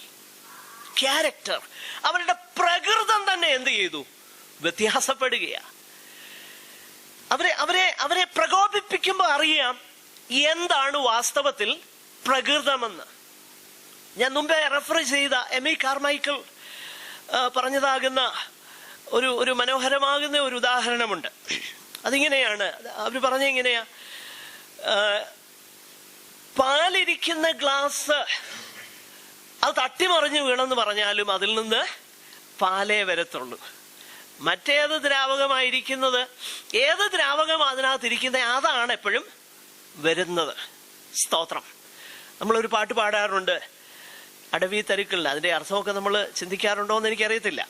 അതിനകത്തെ ഒരു വരി ഇങ്ങനെയാ: പകർന്ന തൈലം പോൽ നിന്നാമം പാരിൽ സൗരഭ്യം വീശുന്നത് കൊണ്ട് പഴി ദുഷി നിന്ന ഞെരുക്കങ്ങളിൽ എന്നെ സുഗന്ധമാക്കണേ കർത്താവേ. അയ്യോ, എന്നാ നമ്മൾ പാടുന്നതെന്ന് ചിന്തിക്കാറുണ്ടോ? ചിലരോട് ഞാൻ ഒരിക്കലും ചോദിച്ചു പറഞ്ഞു, അത് പാസ്റ്റേ, അത് പഴിയും ദുഷിയും ഒക്കെ വരുമ്പം എന്നെ എളുപ്പമായിട്ട് കർത്താവെ അങ്ങ് രക്ഷിക്കണേ എന്നാ അതിന്റെ അർത്ഥം തന്നെ. ഇതാ നമ്മുടെ ചിന്ത. അങ്ങനെയല്ല. സി, നമ്മുടെ നേച്ചർ എന്താ? What is our character? നമ്മുടെ പ്രകൃതം എന്താണെന്ന് തെളിയിക്കപ്പെടുന്നത് പഴിയും ദുഷിയും നിന്നയൊക്കെ വരുമ്പോഴാ. കർത്താവിന്റെ പ്രകൃതം എന്താണെന്ന് തെളിയിക്കപ്പെട്ടു ഇല്ലേ? കർത്താവിനോട് എന്തെല്ലാം പറഞ്ഞേ? നീ ദൈവപുത്രനാകുന്നെങ്കിൽ ക്രൂശിൽ നിറങ്ങുക. കർത്താവിന് വേണമെന്നുണ്ടെങ്കിൽ ആണിയും എല്ലാം പറിച്ചോണ്ട് ആടാ ഞാൻ ദൈവപുത്രനാണെന്ന് പറഞ്ഞു വരത്തില്ലായിരുന്നോ? വരാമായിരുന്നു, ചെയ്യാമായിരുന്നു. പക്ഷെ അത് കേട്ടപ്പോഴും നീ ദൈവപുത്രനെങ്കിൽ ക്രൂശിൽ നിന്ന് ഇറങ്ങി വരാൻ പറഞ്ഞു. കർത്താവ് എന്ത് ചെയ്യുന്നറിയാവോ? അതെല്ലാം കേട്ടു. നോക്കിയേ, അതാണ് പഴിയും ദുഷിയും നിന്നയും ഞെരുക്കങ്ങളിൽ നിന്റെ നാമം എത്ര പരിമള തൈലം പോലാ നിന്റെ നാമം. അതുപോലെ എൻ്റെ പൊന്നു കർത്താവേ, എന്നെയും നീ എന്ത് ചെയ്യണം? ഒരു സുഗന്ധമാക്കണമേ. കഷ്ടത സഹിഷ്ണുതയെയും, സഹിഷ്ണുത സിദ്ധതയെയും, പിന്നെ സിദ്ധത പ്രത്യാശയെയും. എന്താ പ്രത്യാശ? പ്രത്യാശ മറ്റൊന്നുമല്ല, എന്നെ കഴിഞ്ഞ നാളുകളിൽ കൂടെ ഞാൻ അനുഭവിച്ച ദുഃഖങ്ങളിൽ എന്നെ നടത്തിയ കർത്താവ് ഇനിയും എന്നെ നടത്താൻ വീട്ടിൽ ചെല്ലുന്നത് വരെ എൻ്റെ കരം പിടിച്ച് എന്നെ അവിടെ കൊണ്ടുചെന്നെത്തിക്കാൻ എൻ്റെ കർത്താവ് വിശ്വസ്തനാണെന്നുള്ള ദൈവത്തിലുള്ള ആശ്രയമാണ് അവിടെ പ്രത്യാശ. ആ പ്രത്യാശയും ഉളവാക്കുന്നത് കൊണ്ട് നമ്മൾ എന്ത് ചെയ്യുന്നു? കഷ്ടങ്ങളിലും പ്രശംസിക്കുന്നു. ഇനിയും മൂന്നാമതായിട്ട്, ഈ കഷ്ടതയാണ് sufferings. Christian suffering is the best context in which we become aware of God's love. ക്രിസ്തീയ കഷ്ടതയാണ് ദൈവത്തിന്റെ സ്നേഹത്തിന്റെ മാധുര്യം, അല്ലെങ്കിൽ അതിന്റെ ആഴം, അതിനെക്കുറിച്ച് കൂടുതൽ നമുക്ക് ബോധ്യമാകുന്നത് ക്രിസ്ത്യൻ സഫറിങ്സിലാണ്. അതുകൊണ്ടാണ് ക്രിസ്ത്യൻ സഫറിങ്ങിൽ പ്രശംസിക്കാൻ പൗലോസ്. നമ്മൾ പല കാരണങ്ങൾ കണ്ടു. ഒന്ന്, അത് മഹത്വത്തിലേക്ക് നയിക്കുന്നു. രണ്ട്, കഷ്ടത സഹിഷ്ണുതയെ ഉളവാക്കുന്നു, സഹിഷ്ണുത സിദ്ധതയെ ഉണ്ടാക്കുന്നു.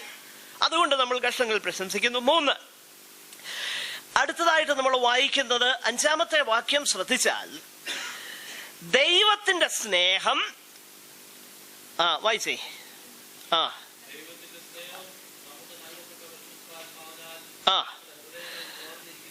നോക്കി, അതിന്റെ മുകളിൽ പറഞ്ഞേക്കുന്ന ഒരു കാര്യമുണ്ട്, hope does not disappoint us. പ്രത്യാശയ്ക്കോ ഭംഗം വരുന്നില്ല എന്ന് പറഞ്ഞാൽ, നമ്മുടെ ദൈവത്തിലുള്ള നമ്മുടെ ആ പ്രത്യാശയ്ക്ക് ഭംഗം വരുന്നില്ല. എന്തുകൊണ്ടാ ഭംഗം വരാത്തത്? അതിന് ഭംഗം വരികയില്ലെന്ന് എനിക്ക് ഉറപ്പുണ്ട് എന്ന് നമുക്ക് പറയാൻ കഴിയുന്ന തന്നെ. അതിന്റെ കാരണമായിട്ട് പൗലോസ് പറയുകയാണ്, ഇത് ഒരു പാസിംഗ് ഇല്യൂഷനോ ഫാൻസിയോ ഒന്നും അല്ല, നേരെ മറിച്ച് it is the steadfast love of God. ദൈവത്തിന്റെ മാറ്റമില്ലാത്ത ആ സ്നേഹം എൻ്റെ ഹൃദയത്തിൽ ഉള്ളത് കൊണ്ടാണ് എനിക്ക് എൻ്റെ പ്രത്യാശയ്ക്ക് ഭംഗം വരുന്നില്ല. പ്രിയമുള്ളവരെ, ഈ പ്രത്യേക ദൈവിക സ്നേഹത്തെ കുറിച്ച് നമ്മൾ ഒന്ന് ചിന്തിക്കണം. ഈ ദൈവിക സ്നേഹത്തെ കുറിച്ച് എങ്ങനെയാണ് നമുക്ക് ആ വാസ്തവത്തിൽ ഉറപ്പിക്കാൻ കഴിയുന്നത്? പ്രിയമുള്ളവരെ, ഇവിടെ ദൈവസ്നേഹത്തെ കുറിച്ച് പൗലോസ് പറയുമ്പോൾ അതിന്റെ അടിസ്ഥാനമായിട്ട് രണ്ട് കാര്യങ്ങൾ പൗലോസ് പറയുന്നു. ഒന്ന്, ഇപ്പോൾ നമ്മൾ അനുഭവിക്കുന്ന ഒന്ന്, അതിനെക്കുറിച്ച് പറയുന്നു. മറ്റൊന്ന്, ദൈവം ചെയ്തതാകുന്ന ഒരു കാര്യം. ഈ രണ്ട് കാര്യങ്ങൾ എടുത്ത് പറഞ്ഞാണ് ദൈവസ്നേഹത്തെ കുറിച്ച് നമ്മളെ അഷ്വർ ചെയ്യുന്നത്. ഒന്നാമതായിട്ട് അതിന്റെ 5-ാം വാക്യം നമ്മൾ ശ്രദ്ധിച്ചാൽ, ദൈവത്തിന്റെ സ്നേഹം നമുക്ക് നൽകപ്പെട്ട പരിശുദ്ധാത്മാവിനാൽ നമ്മുടെ ഹൃദയങ്ങളിൽ പകർന്നിരിക്കുന്നു. നോക്കിയേ, വിശ്വാസത്താൽ, കൃപയാൽ, ക്രിസ്തുവിലുള്ള വിശ്വാസത്താൽ നമ്മൾ നീതീകരിക്കപ്പെട്ടപ്പം എന്തെല്ലാം കാര്യങ്ങളാ! സ്നേഹം, സമാധാനം, സന്തോഷം. ആത്മാവിന്റെ ഫലത്തിന്റെ ഈ 3 ഭാഗങ്ങൾ ഇവിടെ നമ്മൾ കാണുകയാണ്. സമാധാനം, സ്നേഹം, സന്തോഷം. ഇവിടെ പൗലോസ് പറയുക, ദൈവത്തിന്റെ പരിശുദ്ധാത്മാവിനാൽ ദൈവത്തിന്റെ സ്നേഹം നമ്മുടെ ഹൃദയങ്ങളിൽ പകർന്നിരിക്കും.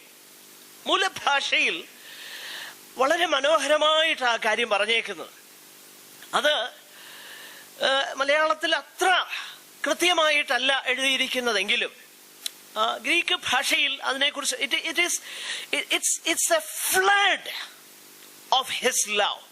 His love floods in our heart by the Holy Spirit of God. ദൈവസ്നേഹത്താൽ ഹൃദയം അങ്ങ് നിറയുകയാണ്. അപ്പോൾ ദൈവത്തിന്റെ പരിശുദ്ധാത്മാവിനാൽ ദൈവത്തിന്റെ സ്നേഹം നമ്മുടെ ഹൃദയങ്ങളിൽ പകർന്നിരിക്കുന്നു എന്ന് പൗലോസ്ലീഹ പറയുന്നു. നാം ഒരു കാര്യം മനസ്സിലാക്കണം, കോയിൻസിഡൻസ് അല്ല.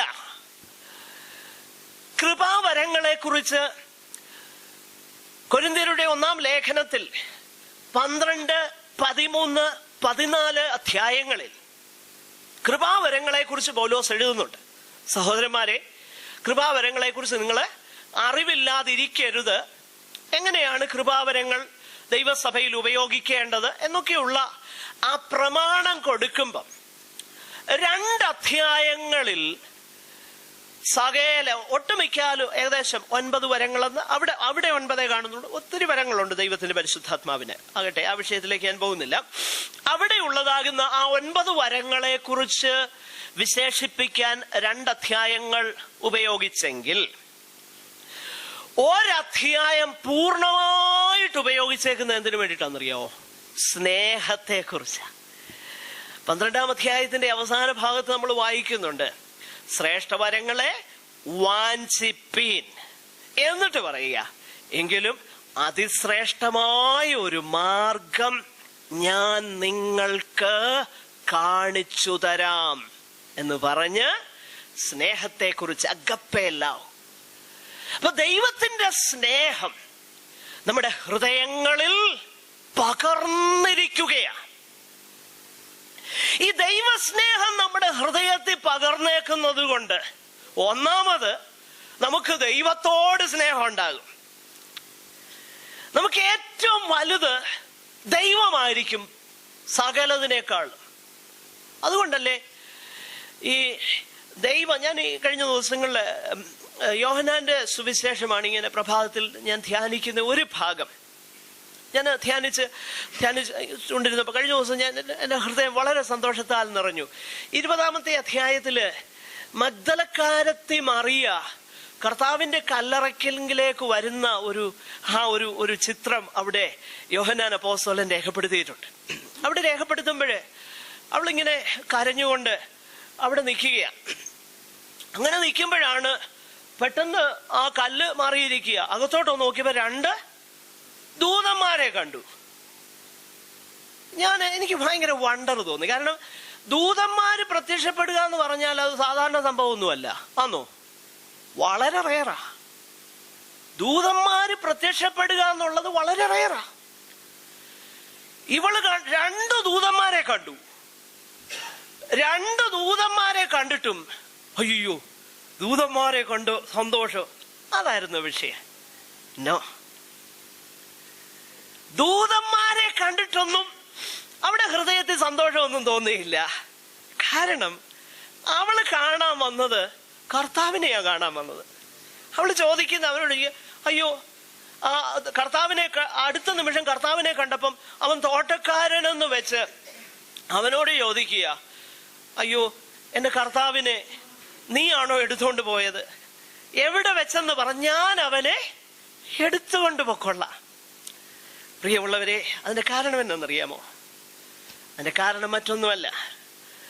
ലൂക്കോസിന്റെ സുവിശേഷത്തിൽ സൈമൺ ദ ലെപ്പർ എന്ന് പറയുന്ന, അല്ലെങ്കിൽ കുഷ്ഠരോഗിയാകുന്ന ശിമോന്റെ വീട്ടിൽ ചെല്ലുമ്പോ ഒരു സ്ത്രീ അവന്റെ കാൽക്കൽ കരഞ്ഞുകൊണ്ട് നിൽക്കുക.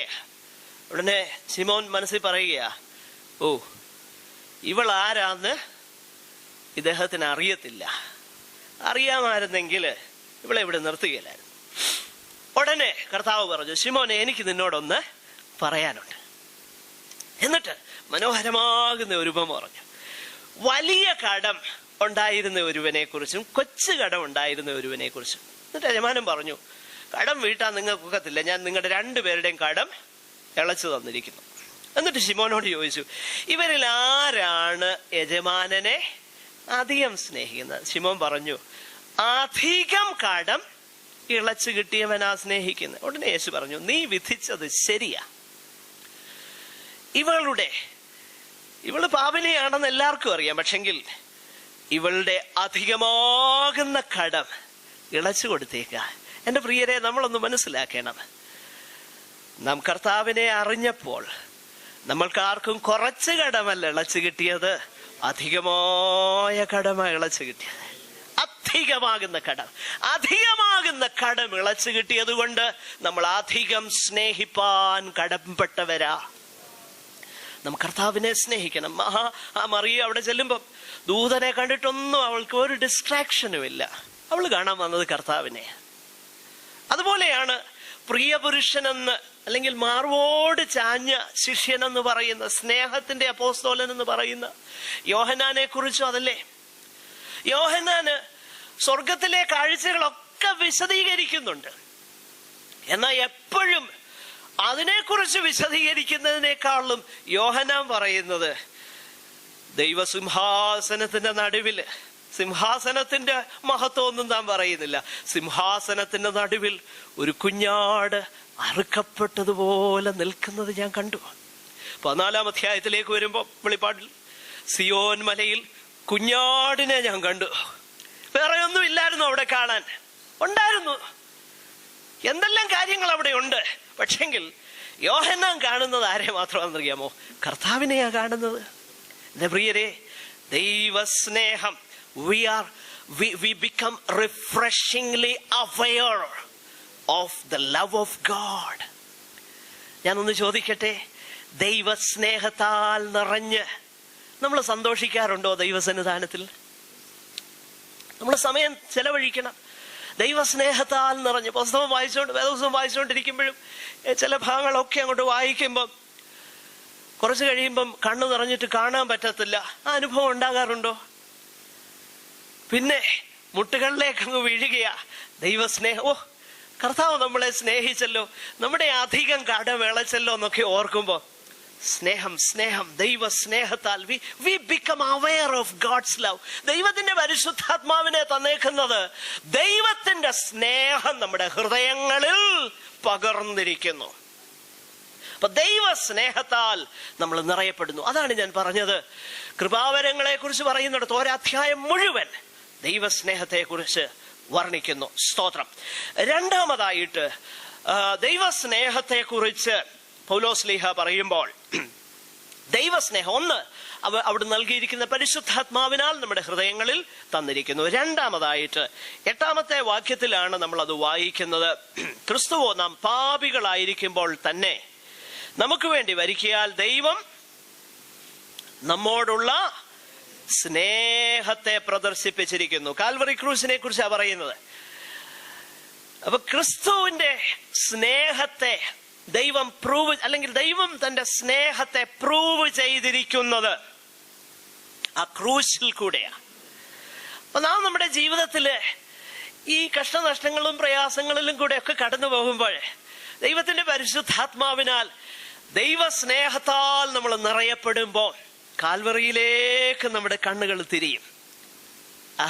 നമ്മൾ വായിക്കുന്നുണ്ട് 3:25 റോമാലേഖനത്തിൽ ദൈവത്തിന്റെ നീതിയെ പ്രദർശിപ്പിച്ചിരിക്കുന്നെന്ന് വായിക്കുന്നു. ഇവിടെ നമ്മൾ വായിക്കുന്നു ദൈവത്തിന്റെ സ്നേഹത്തെ പ്രദർശിപ്പിച്ചിരിക്കുന്നു. പ്രിയമുള്ളവരെ, സ്നേഹത്തിന്റെ ഒരു സവിശേഷത എന്ന് പറയുന്നത് സ്നേഹം കൊടുക്കാൻ അങ്ങ് തയ്യാറാകുമെന്നുള്ളതാണ്. സ്നേഹത്തിന്റെ സവിശേഷത, സ്നേഹം ഒരിക്കലും സ്വാർത്ഥം അന്വേഷിക്കുന്നില്ല. സ്നേഹം എപ്പോഴും ഗിവ് ചെയ്യുകയാ, കൊടുക്കുകയാ ചെയ്യുന്നത്. അതുകൊണ്ടല്ലേ ഏറ്റവും പ്രാധാന്യമുള്ള വേദഭാഗം നമ്മൾ ഇങ്ങനെയാ വായിക്കുന്നത്: തന്റെ ഏകജാതനായ പുത്രനിൽ വിശ്വസിക്കുന്ന ഏവനും നശിച്ചു പോകാതെ നിത്യ ജീവൻ പ്രാപിക്കേണ്ടതിന് ദൈവം അവനെ നൽകാൻ തക്കവണ്ണം ലോകത്തെ സ്നേഹിച്ചു. See, when God loved us, He gave His only begotten Son.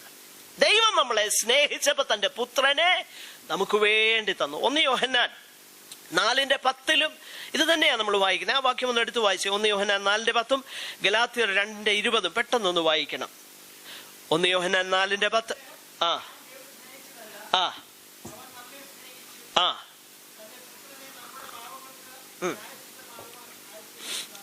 നോക്കുക, തന്റെ പുത്രനെ നമ്മുടെ പാപങ്ങൾക്ക് പ്രായശ്ചിത്തമാകാൻ അയച്ചതാകുന്നു സാക്ഷാൽ സ്നേഹം. ഗലാത്യർ 2:20 നമ്മൾ വായിക്കുന്നു, ഇനി ഞാൻ ക്രിസ്തുവിനോടുകൂടെ ക്രൂശിക്കപ്പെട്ടിരിക്കുന്നു, ഇനി ജീവിക്കുന്നത് ഞാനല്ല. എന്നിട്ട് അടുത്ത പദം, ജീവിക്കുന്നത്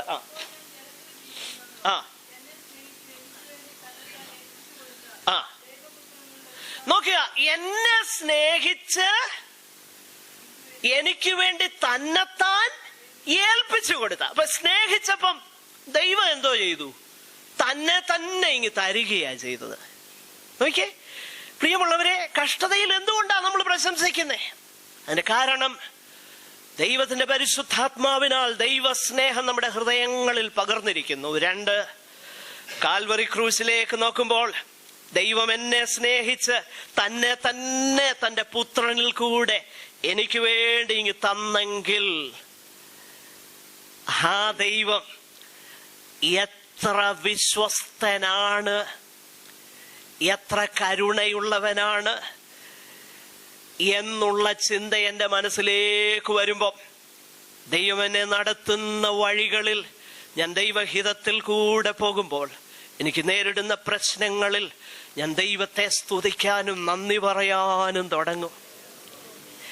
പ്രിയമുള്ളവരെ, അതിനെക്കുറിച്ച് പല കാര്യങ്ങൾ അവിടെ വിശദീകരിക്കാനുണ്ട്. how the degree of love is measured.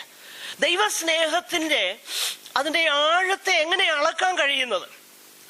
2 കാര്യങ്ങൾ അവിടെ പൗലോസ് പറയുന്നുണ്ട്. പ്രധാനമായിട്ട് ഒന്ന്, the costliness of the gift to the giver.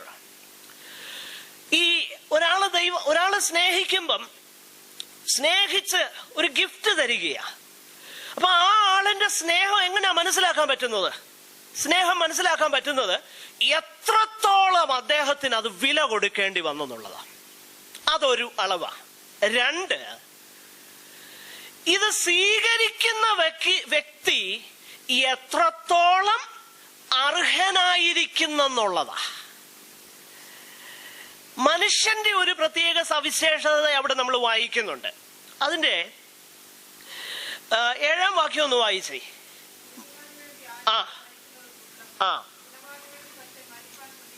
നോക്കുക, നല്ല മനുഷ്യർക്ക് വേണ്ടി ചിലപ്പം ചിലരൊക്കെ മരിക്കാനൊക്കെ വരെ തയ്യാറായെന്ന് വന്നേക്കാം, നല്ല മനുഷ്യർക്ക് വേണ്ടി. എന്നാൽ ഒന്നാമത് നമ്മൾ മനസ്സിലാക്കണം, ആദ്യം how much it cost God.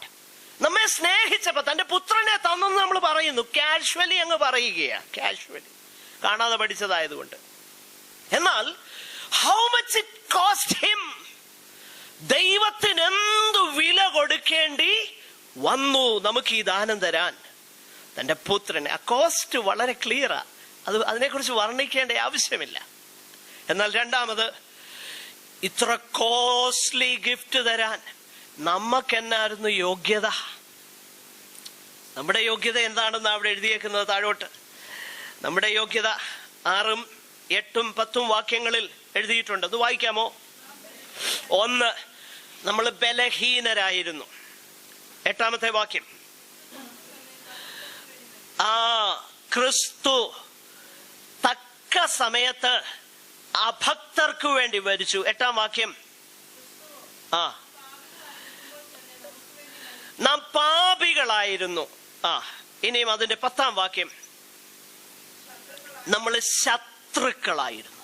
നോക്കിയേ, ദൈവസ്നേഹത്തെ കുറിച്ച് പൗലോസ് പറയുമ്പം കാൽവറി ക്രൂസിനെ ചൂണ്ടിക്കാണിക്കുക. എന്നിട്ട് പറയുക, ദൈവത്തിന് എന്തു വിലയായി തന്റെ പുത്രനെ തന്നു. മനുഷ്യന്റെ ഏറ്റവും വലിയ സ്നേഹം എന്ന് പറഞ്ഞാൽ ഗുണവാനു വേണ്ടി, നീതിമാനു വേണ്ടി ചിലപ്പോൾ ഒരുതൻ മരിച്ചത്. എന്നാൽ ദൈവമോ, നമ്മൾ ശത്രുക്കളായിരിക്കുമ്പോൾ തന്നെ, നമ്മൾ ബലഹീനരായിരിക്കുമ്പോൾ തന്നെ, നമ്മൾ അഭക്തരായിരിക്കുമ്പോൾ തന്നെ, നമ്മൾ പാപികളായിരിക്കുമ്പോൾ തന്നെ തക്ക സമയത്ത് നമുക്ക് വേണ്ടി മരിച്ചു. അതിനാലാണ് ദൈവത്തിന്റെ സ്നേഹം വെളിപ്പെടുത്തപ്പെട്ടിരിക്കുന്നത്. ഇംഗ്ലീഷിൽ മനോഹരമാണ്, മലയാളത്തിൽ ഒത്തിരി പാട്ടുകളുണ്ട്. എനിക്ക് ഇഷ്ടമുള്ള ഒരു പാട്ട് ഇതാണ്, I stand amazed in his presence. I stand amazed in his presence, and says the Nazarene, and I wonder how he could love me, a sinner condemned unclean. I stand amazed in the presence of Jesus the Nazarene, and I wonder how he could love me, a sinner condemned unclean. How marvelous, how wonderful, and my song shall ever be. How marvelous, how wonderful is my Savior's love for me. I stand amazed in his presence, and I wonder how he could love me. അവിടുത്തെ സാന്നിധ്യത്തിൽ ഞാൻ അതിശയിച്ച് അത്ഭുതപ്പെട്ട് ഞാൻ നിൽക്കുകയാണ്. എങ്ങനെ എന്നെ സ്നേഹിപ്പാൻ കഴിയും? A sinner condemned unclean. പാപിയായിട്ട് അശുദ്ധനെന്ന് മുദ്രകുത്തി വിധിക്കപ്പെട്ട എന്നെ സ്നേഹിച്ച, ഹൗ മാർവലസ്, എത്ര അതിശയകരമാണ്. Is my saviour's love for me. നമ്മുടെ ഹൃദയം ദൈവസ്നേഹത്താൽ നിറയപ്പെടട്ടെ. ഞാൻ എൻ്റെ വാക്കുകളെ അവസാനിപ്പിക്കുന്നു. ജീവിതത്തിൽ പകച്ചു നിൽക്കുന്ന